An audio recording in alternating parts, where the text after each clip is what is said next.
Praise him above, ye heavenly hosts. Praise Father, Son, and Holy Ghost. And the church says, "Oh, what a blessing to be here this morning and see everybody, and it's just wonderful to be with you on this beautiful day." The elders asked me several weeks ago to preach on commitment, and I've just been going down their list. And the one this morning kind of threw me back a little bit, and I had to think about it a little bit, about commitment to our community. And I thought about that, and as a Christian, what that means, in God's eyes, what that means, that we're committed to the community, to those around us. And as I thought about that, I thought, we're members of a lot of different communities, aren't we? The community of our family, the community of our church, but we're part of this community. We're part of this town. As the song says, right? This is our town, right? And we're not on the right slide, though. Where am I at? You're going to have to take me down a few slides. Other than that, other than that, other than that. Got it. This is our town, as I said. It is our town. There it is. Told you it was. and this is where we live, right? This is where we work. This is where we spend our time. And it should be important to us. And I think that we sometimes forget that as Christians, we have an influence in our community. And it's important for us to want to influence the community around us and to influence it for Christ and to let people know who we are and what we are and our involvement and how we approach that involvement in our town. Many years ago in this country, churches used to be on the main street of town, weren't they? So to speak, in a figurative sense. Community revolved around congregations. It revolved around churches. If you've ever watched all them old Hallmark shows, right, everything happened at the church building, right? We're going to go to the church building, to the meeting house, right? Everything revolved around those places. And in those times, generally probably the most educated people in some frontier towns were generally the doctor and the preacher. And, the town was the center of that activity. And over the years, our churches have kind of got pushed to the side street. We're not as involved in the community as we used to be, and I really see that. And as I was thinking about this lesson this morning, I see that more and more, that we're not as involved in the community as we used to be. And I praise the Lord here. We have the food bank. We have other things that we're involved in. But it's important for us to be involved in our community, in our town, and those people around us. The church for many years has been a lot better at evangelizing foreign countries than it has been about evangelizing their own community. And, I think there's a lot of reasons for that, but it's something that we have to examine within ourselves. There's a paradigm shift with God, and I really think it's interesting in how this works. But, in the Old Testament under Israel, the idea of God was very exclusive. In other words, the world was on one side and Israel was on the other. There were two separate things, and God told them, He said, keep clean from the world, right? Don't intermarry. Don't marry people outside of Israel. Don't associate with people outside of Israel. Don't dress like people outside of Israel. Don't act like people outside of Israel. You're supposed to be your own people, your own community, your own nation, and that's exactly what God wanted. He wanted that to be a theocracy, a nation ruled by God. That's exactly what God desired with Israel, and of course, that didn't work out so well, did it? And Israel did intermarry, and Israel did mix with foreign gods, and Israel did bring in idolatry, and Israel did do all these other things. But that was never God's plan. God's plan was for Israel to be separate and apart and pure, its own entity, separate from the world. But there was a paradigm shift when Christ came along. And that shift is that now God doesn't expect His people, His church, His kingdom to be outside of the world. He expects us to exist within the world. He expects us to influence the world around us by being part of the world around us. And that's a really big shift in the way God deals with man. Before, it's like, here's Israel on one side, here's the world on the other side. You're either on the world over here, or you're in Israel over here. And if you want to be with God, you've got to proselyte into Judaism. You're going to have to be a good Jew. You're going to have to be in Israel because the blessings are in Israel. and that's where you need to be, and this nation's going to be apart and going to be separate. And so all the Jews that were in this, and all our scribes and our Pharisees, and all our people that were involved in Judaism, they looked at the world with disdain. All those Gentiles, the Greeks, right? All them nasty Samaritans. They looked at the world with disdain because that's how God kind of wanted it. He wanted them to look at the world different and look at Israel different. And there was this separation.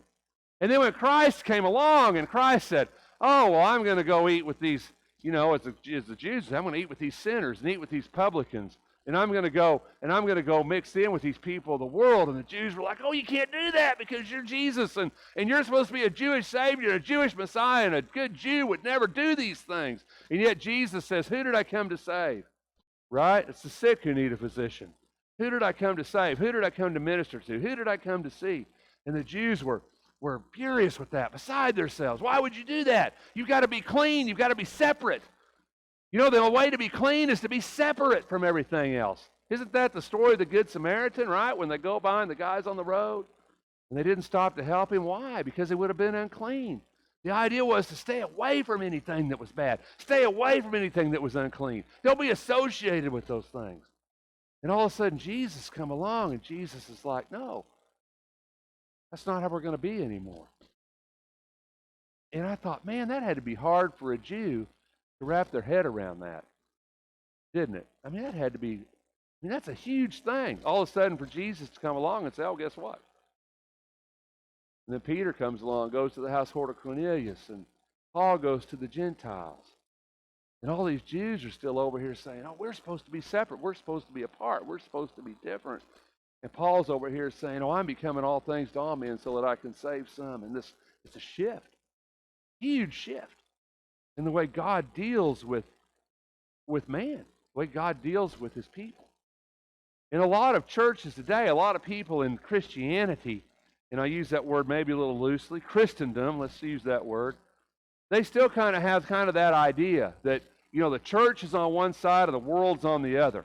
And we need to be our own little commune, our own little enclave of Christians, and we need to separate ourselves from the world, and we need to be totally separate from the world, and we need to put the world on one side, and we need to be on the other side. But God doesn't really teach that. Christ doesn't really teach that. They answered him saying, Teacher, we know that you speak and teach correctly. You are not partial to any, but teach the way of God in truth. Is it lawful for us to pay taxes to Caesar or not? But he detected their trickery. He knew the plan, knew what they were doing, right? And they did this because they were trying to trick them. They were trying to say, oh, well, you're a Jew. You don't have to pay taxes to Caesar. You're not part of Rome. We're separate. And even in Jesus' apostles, he had a zealot with his group of apostles, didn't he? And I'm sure that zealot, if he was in that group, he's saying, oh boy, here we go. We're going to shine now, right? Jesus is going to stand up to him, and he's going to say, we don't have to pay taxes there. We're not part of Rome. Rome shouldn't even be here. We're Jerusalem. We're the Jews, and we're going to kick Rome out. And that zealot's probably like, I've been waiting. This is the day I've been waiting for, right here, right here. And Jesus says, give me the coin. And he says, whose inscription? And they said, Caesar's. And he said to them, then render to Caesar the things that are Caesar's, and to God the things that are God's. And it amazes me that we make Christ so political. We make Christianity so political. And we're always taking these political sides and all this, when it seems to me like Jesus was exactly the opposite of that. Jesus was probably the most unpolitical person that you can ever read about. Jesus was like, I can exist under Rome. We can exist under the Roman rule. We can exist under this as Christians, and my kingdom is going to flourish regardless of who's in power. Regardless of what rule exists, we're going to flourish, and we're going to make disciples, and we're going to convert people to my way because we're going to flourish under any political system. We're going to flourish under any political ideology. Because what I'm asking you to do is not to change the political world. I'm asking you to change the spiritual world. And Jesus really started to put that focus on that idea. There's a spiritual realm, a spiritual kingdom, and although you and I are members of this community, and you and I are members of the United States, make no mistake about it, first and foremost, I'm a citizen of heaven. I'm a citizen of the kingdom of God. But God says, Rex, you're going to exist in a world, and you're going to influence the world, and you're going to change the world, and you're not going to do that by standing on one side and saying, oh, I'm different from all you over there, and I don't want anything to do with you, and you're just bad people. Because you're not going to do it that way. You're going to do it by getting in that group of people and changing them by who you are from within that group.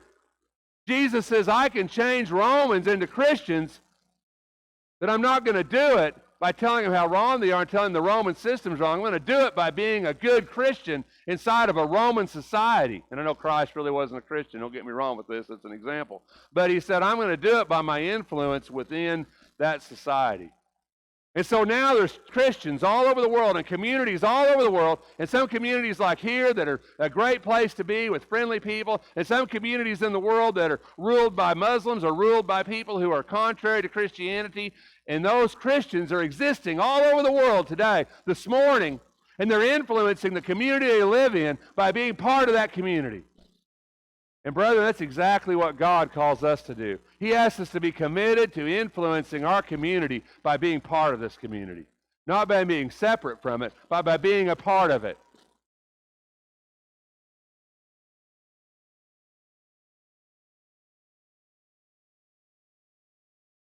You know, I asked, why is it important? Why is food bank important? Why is Thanksgiving dinners important to me? Wednesday night dinners when we had them. Why is that important to me? Because I would rather invite the world into here and influence them as I had sometimes to go out in the world and influence them. You got to move the churches back to the main streets of town. You got to make it someplace that we're doing something in the community. We're committed to the community to the point that we're making a change within this community, and people know us because of what we do. Because I'm going to tell you the eternal truth of Christianity, the eternal truth of God. I'm going to share it with you this morning. Are you ready for it? People don't care what you know until they know you care.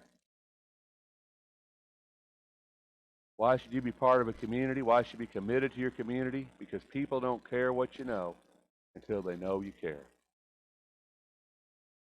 People aren't converted into an ideology or a doctrine. People are converted into Jesus Christ because of relationships in Jesus Christ. Plain and simple. You want to evangelize the world, you have relationships. And that's exactly what Jesus knew. You know, in the high priestly prayer, John chapter 17, Jesus says, I don't ask you to take them out of the world. Right? I'm not asking you to take them out of the world. Because it's in the world that they're going to change the world. But what I'm asking you to do is to keep them safe while they're in the world, protect them while they're in the world, and sanctify them. You have sent me into the world, and listen to what he says, I also have sent them into the world. We're sent into the world. You know, when he said that, go into all the world, preach the gospel to all creations, he didn't say we missed the point. Jesus never said, come in here. He says, go and preach. But somehow we've lost that over the years. We think the way to convert people is to get them to come here, and that's good. That'll work. But I promise you, that's not what God said. God didn't say, come and hear me. God said, go and preach to them. God says, go into the world and preach the gospel. Go and preach the gospel to all creation. Go into the world. Go into the world and preach. Don't expect the world to come in here because they won't do that. And Jesus knows that, and we should know that. And so we have to preach Jesus in the world. We have to preach Jesus in our lives and in our homes and in our businesses and in our towns. And when you're part of a community or a civic organization, which a lot of y'all in here are, whether that's Lions Club or Optimist Club, I'm waiting for a procrastination club. I'll join that tomorrow. Never happened. But you know, if you're part of one of those groups, whatever that group is, and there's people in here that are big in rodeo, and we got the biggest people in rodeo in our congregation in this town, that are huge in that.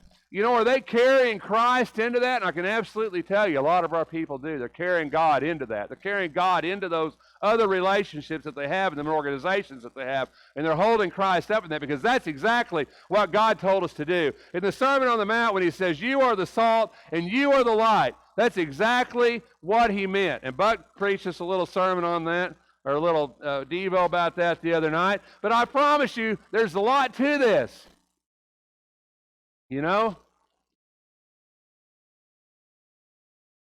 Because too much of either one of these things is bad.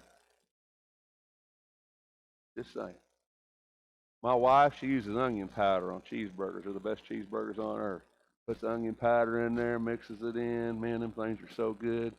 We had some people over one night. She grabbed the onion salt instead of the onion powder. You couldn't eat those things.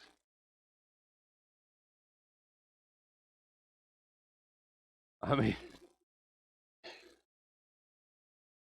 too much salt ain't good. I'm just telling you, Buck. I mean, I know we need to be salty. I'm with it, right?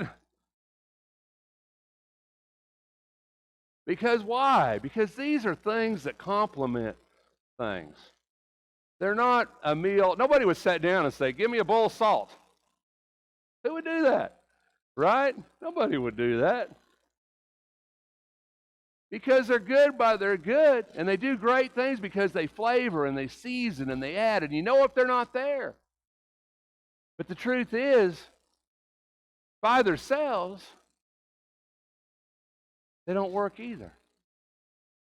He says you're salt, you're light, you're addition, you're to enhance the flavor of, you're to make things better. Because just as much as too much salt ruined a cheeseburger, no salt would ruin it too. Well, it wouldn't ruin it, but it wouldn't be much good, right? And that's what God's saying. He says you change the world from within because you season it, you flavor it. People know that you're there. You're not overpowering, but people know that you're there. Look at Colossians 4. Conduct yourselves with, what does he say? Wisdom towards outsiders. Wisdom. And I believe that's true. I've known people in my life that they're a little too salty for me sometimes when it comes to God. They really are. Every time I see them, they want to throw up my face, talk to me. That's really not me either. To season it. Wisdom.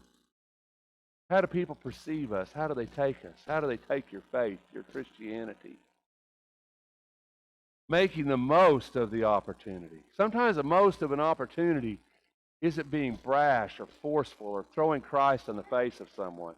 Sometimes making the most of an opportunity is to be subtle and humble and loving and kind and to show Jesus by your life, by your attitudes, to season their life with yours. Let your speech be with grace. Listen to what he says. Listen to this. As though what? Seasoned with salt. See that? Sometimes you need to make it good to taste.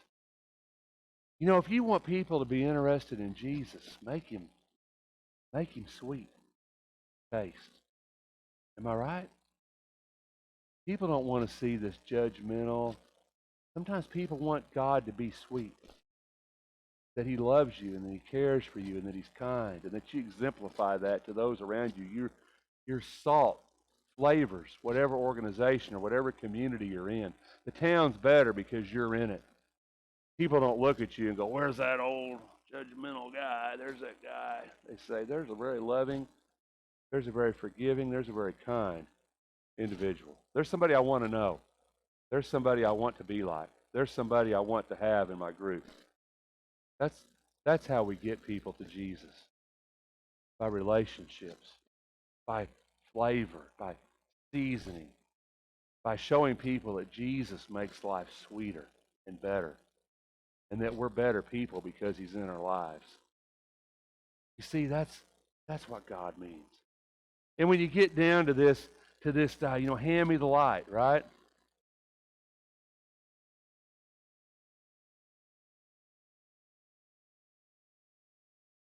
I'm getting old. I hate to say that. And the Bible says when you get old, your eyes get dim, and I guess that's true because, man, I tell you, I carry a light in my pocket all day long, and if I lose that light, I get really, really beside myself because I depend on that thing. You guys holding up a slide. I can't use that, but I got this light. I mean, all day I'm reaching. It's just habit. And when I reach and it's not there, I'm like, where's my light? Right? Because I just got to have it because I got to see.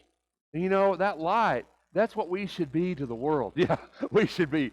Got to have it. You know, I got to show the world. I got to be a light to the world. They need to look at me and say, well, that makes things brighter. That makes things better. It's the same way with salt. It's the same way with light. He says, you were formerly darkness, but now you are. Listen to what he says. You are light in the Lord. Walk as children of light. And when I thought about that in our community, you know, it's so easy to get caught up in the world, but when you're in these organizations and you're in these things and you're out in this town and you're in these stores and you're in these places, you need to walk as children of light. People need to know that you're that person that's God's person, that you have that demeanor and that mannerism, and that you have that forgiving attitude and those kind words and that kind spirit. And that's what people need to see within you, because people need to see Christ in you.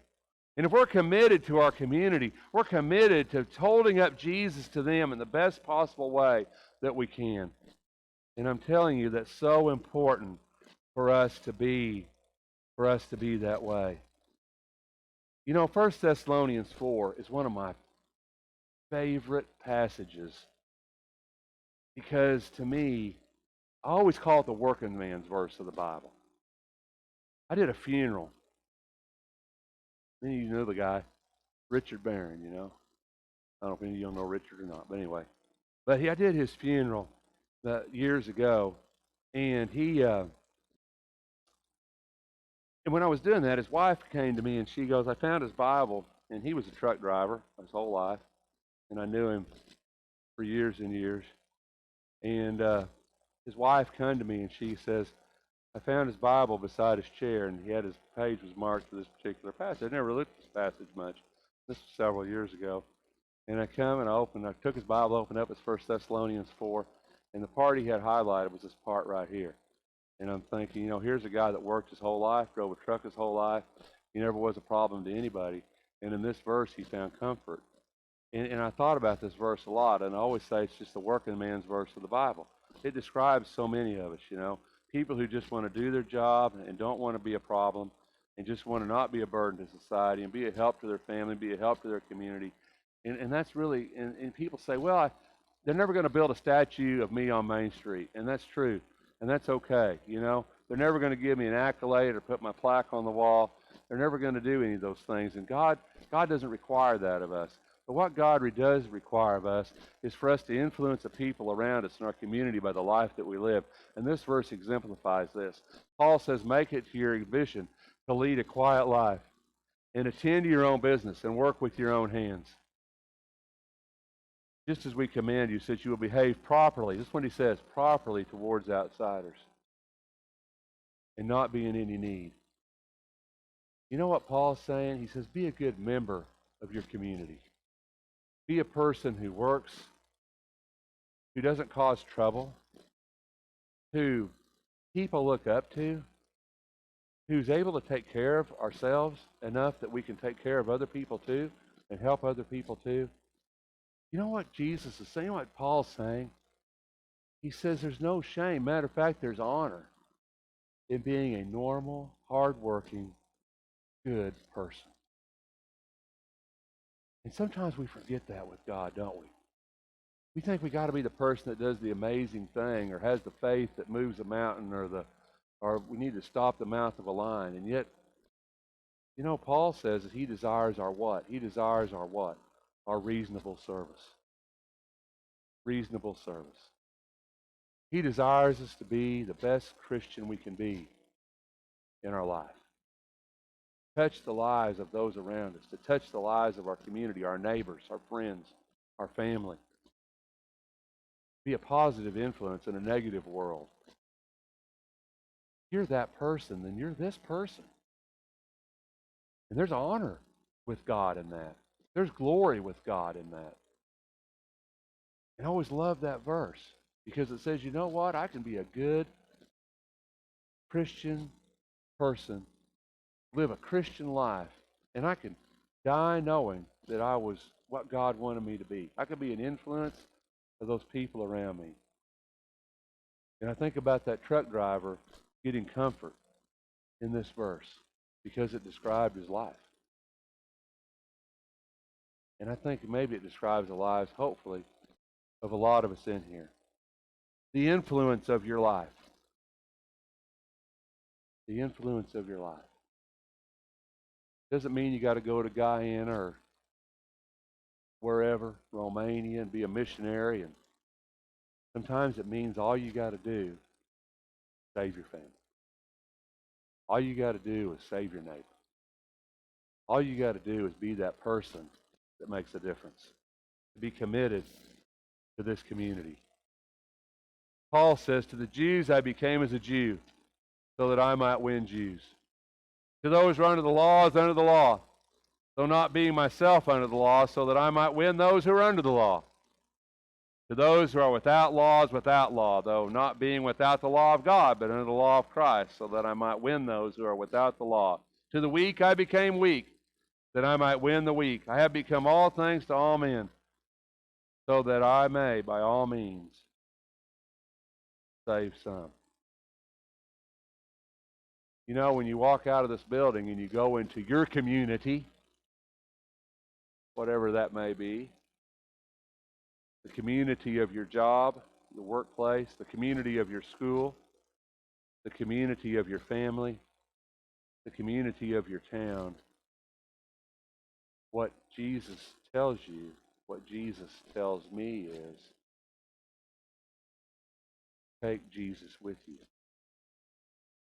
Be the salt that makes that place better because of Christ. Be the light that makes that community brighter because of the light. Be the change agent within the community around you. Jesus changed the world. Changed the world. Not with a sword or a spear or a gun. Not with anger and not with violence. Jesus changed the world with love. Does he expect you and I to do it differently? I would say not. We're to change the world with love.